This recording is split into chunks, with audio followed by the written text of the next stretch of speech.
everybody, and happy Wednesday to you. I'm Rob Evans. Welcome to Daybreak Plus. We're breaking down all the news you may have missed overnight and digging deep into what actually matters to you. And coming up, we're talking all about the UT basketball team, men's and women's. The men open up tonight against Xavier. We're going to talk about that in about 7 or 8 minutes. But first, have you noticed all the smoke in the air over the past couple of days?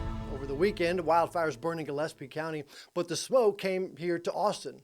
Look at some of the video from Saturday of smoke that was moving into Travis County. We have some video there coming up. The U.S. Air Quality Index, look at that right over the Sometimes Islands there.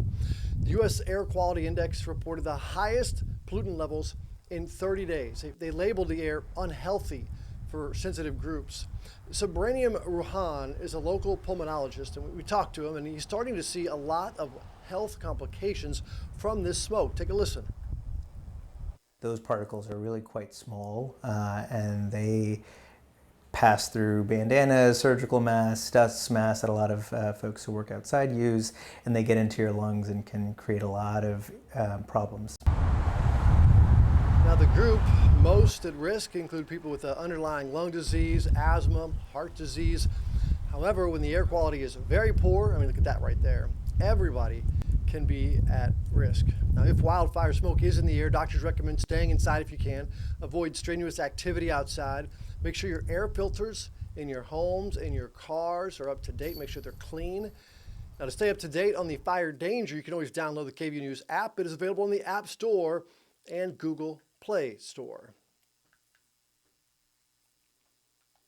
And moving on to politics right now, today the Texas Senate is expected to vote to advance a bill to the House. It would bring religion inside public school classrooms.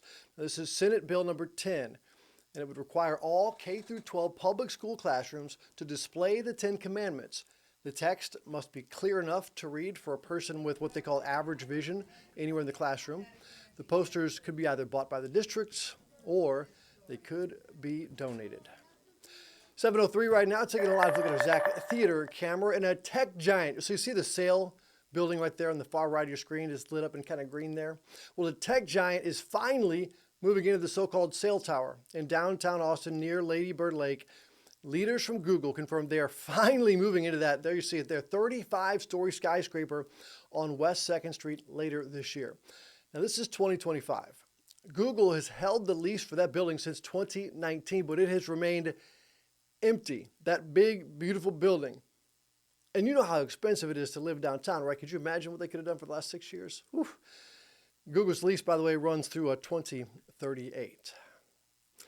And today, hundreds of flight attendants are planning to picket outside of Austin's airports. If you're heading to fly out or picking someone up, you're going to see this. United Airlines flight attendants are taking part in a nationwide demonstration. They say they are underpaid.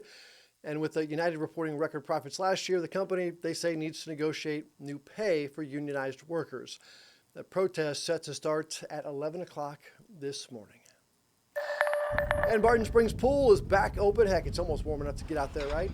The pool was closed for 2 weeks for maintenance. The crews are still working on the Barton Springs bath house renovation project. That's replacing plumbing, drainage systems, repairs, structural repairs. It started last February, and crews are hoping to wrap it up by this summer. It'll be very nice, though, once they get done. And time running out now to fill out your bracket for the NCAA tournament. Governor Greg Abbott has already done his bracket, and he picked, no bias here, 3 teams from the Lone Star States to go to the Final Four in San Antonio. Texas is not one of them. Texas A&M, Texas Tech, and the University of Houston. He does have Texas, his alma mater, losing to Kentucky early on. He picks Houston and A&M going all the way to the national title game, and Houston to win it all, its first ever national championship in basketball. And we're going to go in depth about the UT men and women in just a few minutes. But for now, it's 7:05. Let's get a look at the weather and traffic. Grace doing double duty for us right now. And we've been talking about that smoke. Has it cleared away yet, Grace? Oh yeah, we've been dealing with some dusty conditions, and we'll also have the potential for more dust as we head into the day today. So be aware of that. And it has at times been taking us down to the unhealthy for sensitive groups category for our not our allergies, our air quality. So be aware of that as you head through the day today. We're already starting to see those westerly winds move their way through. Now 66 degrees at the airport and Camp Mabry. That's okay for temperatures out there. If you're heading out the door in the next few moments, you'll see 81% for that humidity. However, that is going to be dropping and dropping fast as this cold front starts to make its way through. So we still have a couple of southerly winds stuck on that east side, but most of that north and westerly wind has started to filter into the hill country and now moving across the I-35 corridor. You can see it a little bit better on that relative humidity map. Wow, look at single digits for those values in Llano and around 10% for Fredericksburg. Certainly dry. We even have some negative degree dew points out in the further hill country and down towards the Edwards Plateau right now. In Del Rio, it's -4 right now. So very, very dry air making its way in here. And of course, gusty winds, and the low humidity is why we have our red flag warning in place for today and why we have a weather impact alert, issued for our Wednesday as well. This goes through 9 p.m. So this is an all day event that will be dealing with high winds across our area. So again, strong winds, low humidity. What you need to do today is be aware of any outdoor burning and make sure you're not doing anything to cause a spark out there, because what can cause a spark probably will. And of course, we'll be stuck in a dangerous situation if that does happen.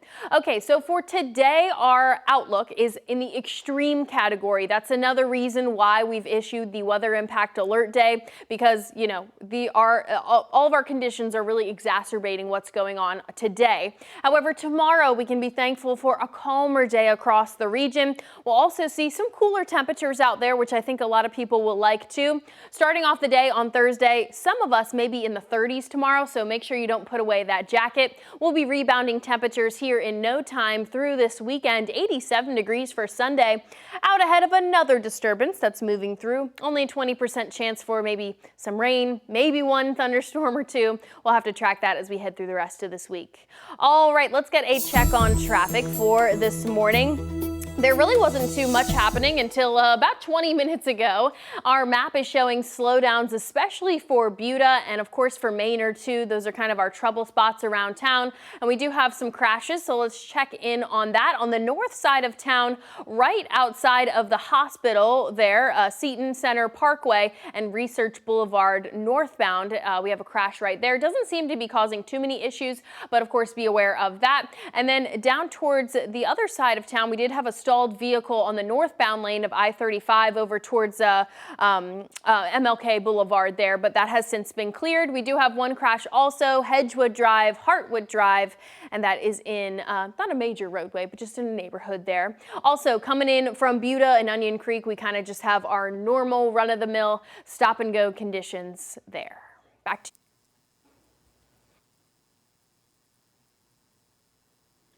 All right, Grace, thank you very much. In your KVUE crime files today, the Lee County Sheriff's Office is one step closer to finally identifying the remains of a young child found in a trash bag near Giddings.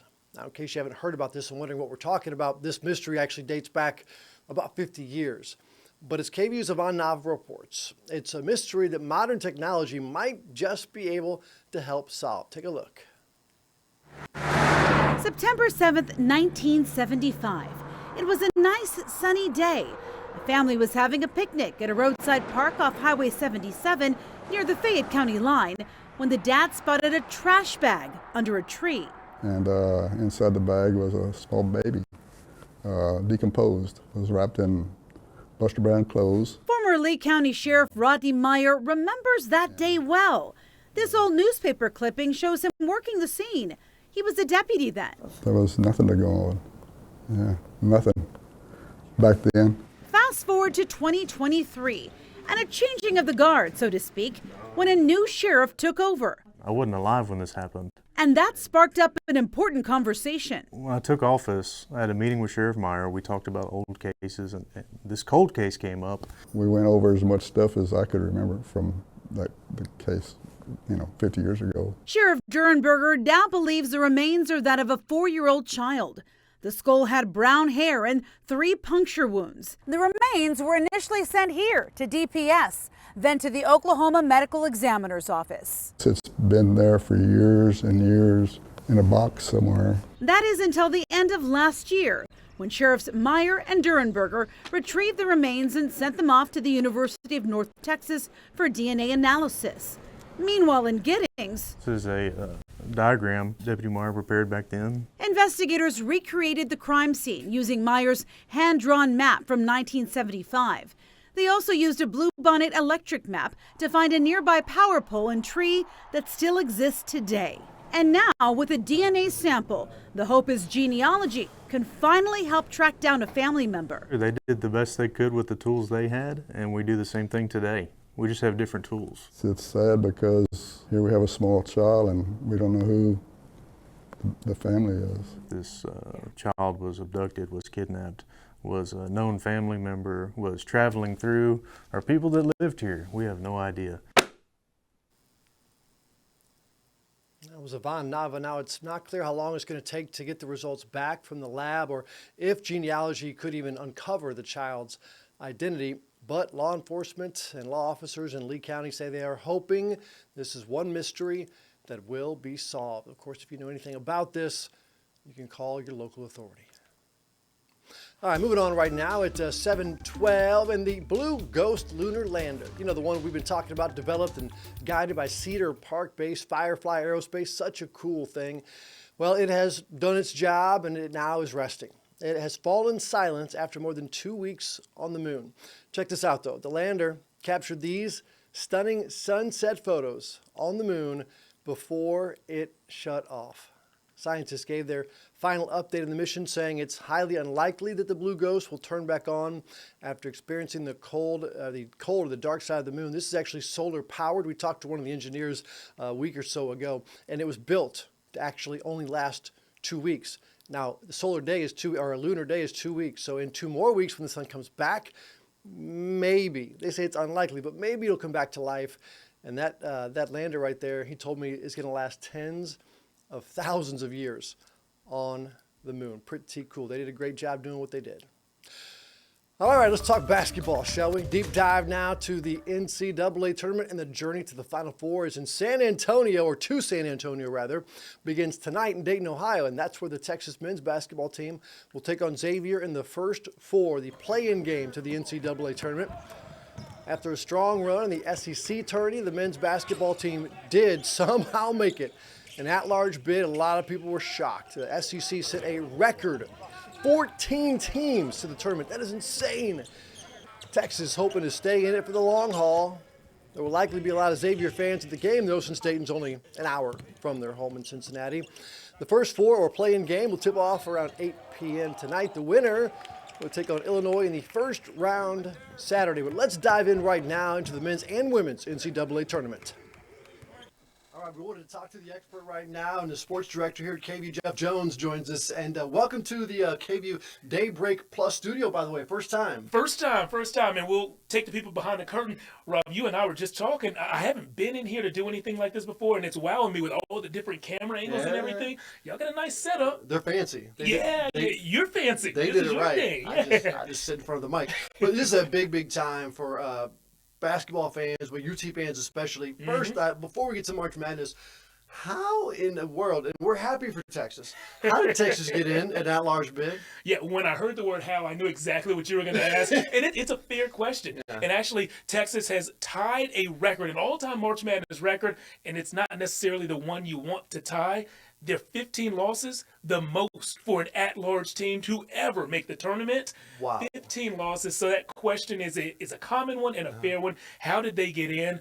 And really what's behind that is the fact that the scales have changed recently, and there's more weight given to big schools from great conferences, and this year's SEC was historically great. Yeah. And so last year and in previous years where we might see some smaller schools steal the spot that Texas stole, Texas gets it now, and it's really because they're in the SEC. You got to feel bad, though, for some of the teams that worked so hard and it had 4 losses, 5 losses, and they're sitting out after Selection Sunday. I mean, seen it before. Do I have to feel bad for them? Well, no, we don't. But we've been doing sports for a long time, and so those little teams.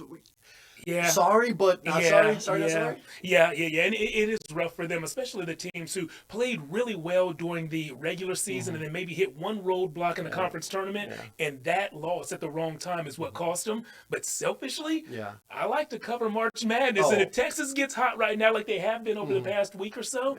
Hey, if they can turn that into 3 or 4 wins and, get the KVUE sports team on the road for a Sweet 16 I see what it is. Okay. Yeah. They're ulterior motives for sure. Absolutely. That's a great time. And Texas is a great team. They could turn it on at any time.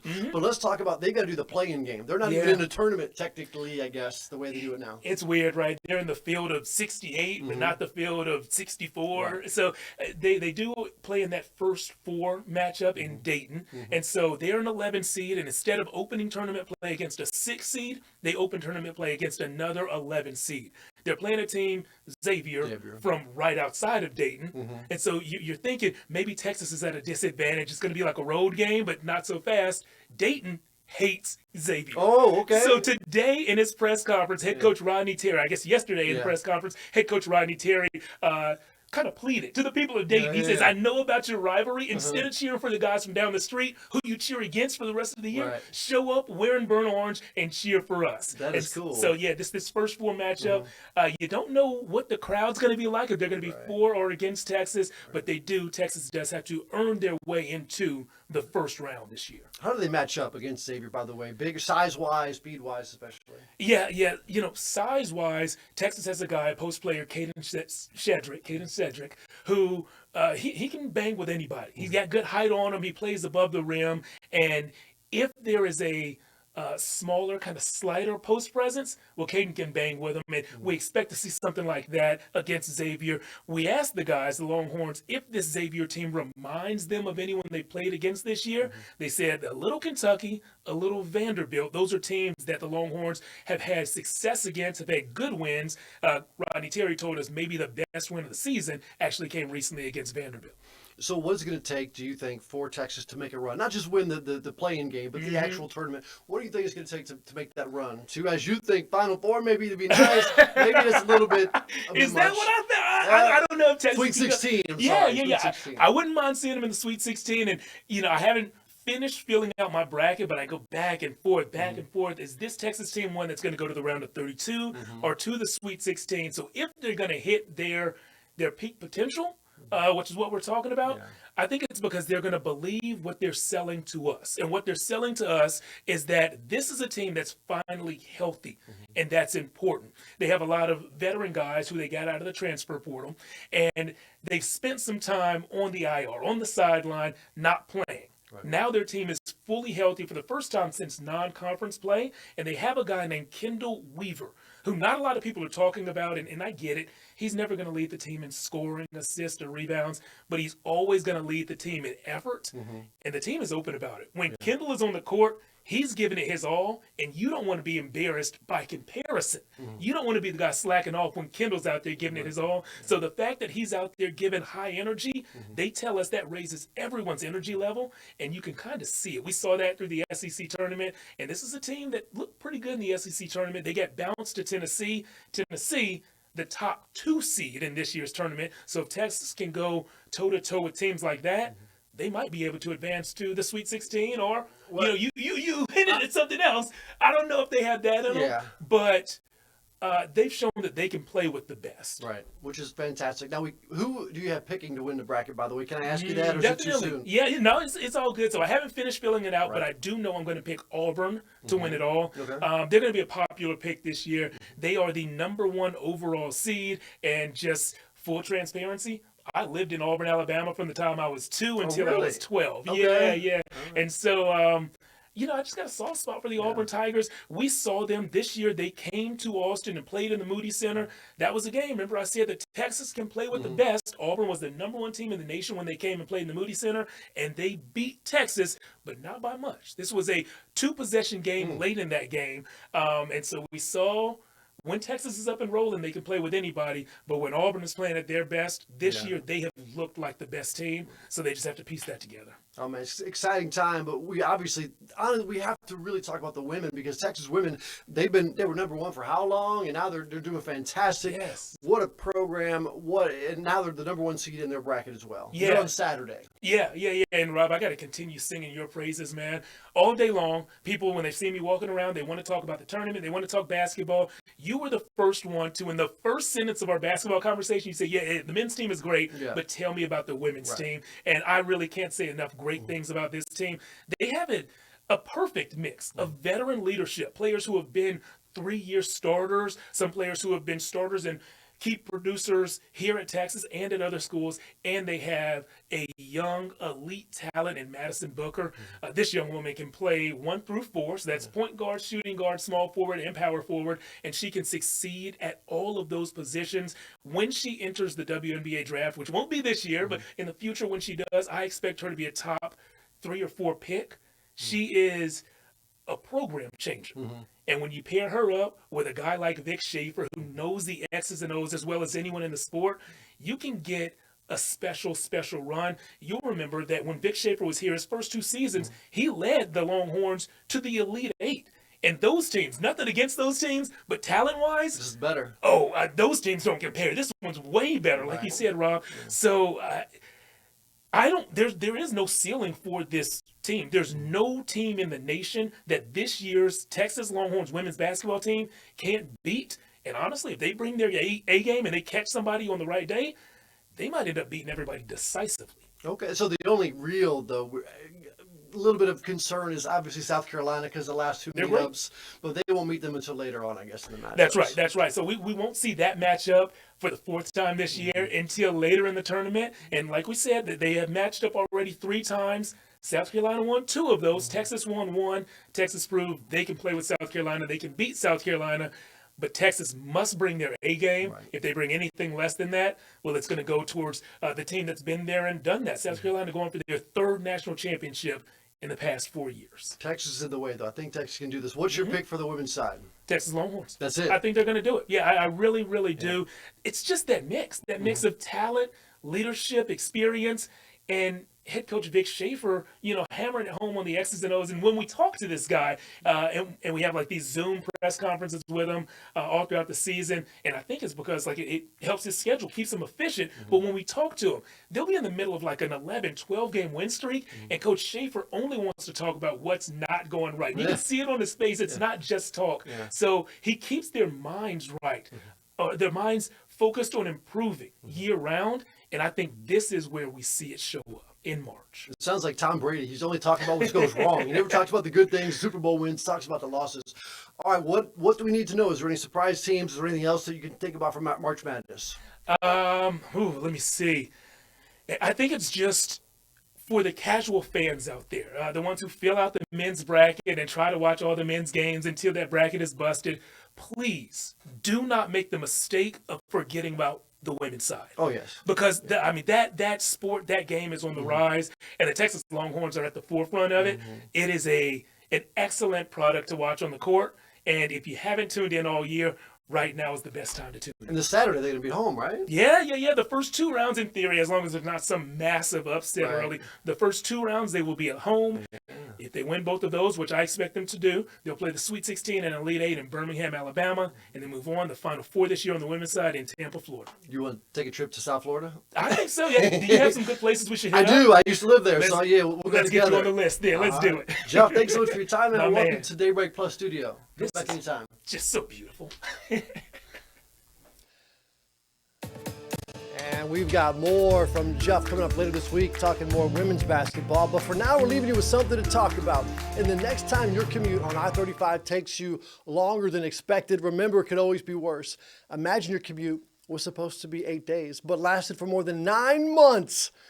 That is what happened to 2 NASA astronauts who are finally back on Earth. You see them landing right there in the ocean. Oof. ABC's Nicole D'Antonio is in Washington with the details on their long-awaited return. This morning, a safe return home for two NASA astronauts who splashed down off Florida's Gulf Coast after an extended mission in space. And splashed down. Crew 9 back on Earth. NASA's mission control in Houston erupting in cheers at this moment as the SpaceX Dragon capsule arrived home with astronauts Sonny Williams and Butch Wilmore safely on board. A recovery team pulling the capsule onto a recovery ship. We're overjoyed. I watched every crew member come out of the vehicle today. Post-landing, it was great to watch Nick, Sonny, Butch, and Alexander come out of Dragon and smile and wave as they came out of the vehicle. The astronauts had been on the International Space Station since last summer after an 8-day stopover stretched into a nearly 9-month mission. Wilmore rejected the idea that they needed to be rescued. There's many ways to characterize it. Stranded, I don't think, is one of them because we're on the space station. Stuck is not one of them because we're on the space station. Now, had we not made it to the space station, there would have been many adjectives that you could have characterized this by. NASA said in an emergency scenario, they could have used one of their spacecrafts docked to the station, but were waiting for another crew to relieve them. Wilmore, who has 2 daughters, one in college and another in high school, talked about the toll of being away for so long. I'm going to miss most of her senior year in high school. Meanwhile, Williams broke the female record for most time on spacewalks, 62 hours and 6 minutes. Her family filled with pride.